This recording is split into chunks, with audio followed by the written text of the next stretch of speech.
इन छोटे मोटे प्रोग्रामों से कितना कमा लेते हो?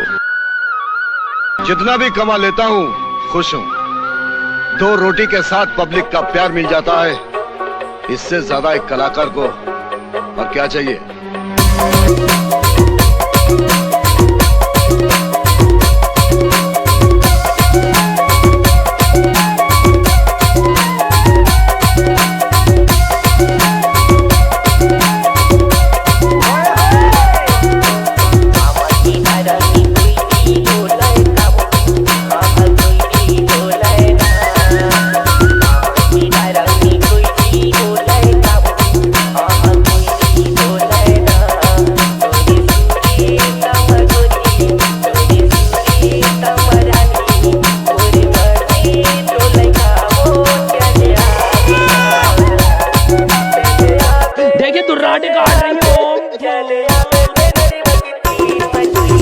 DJ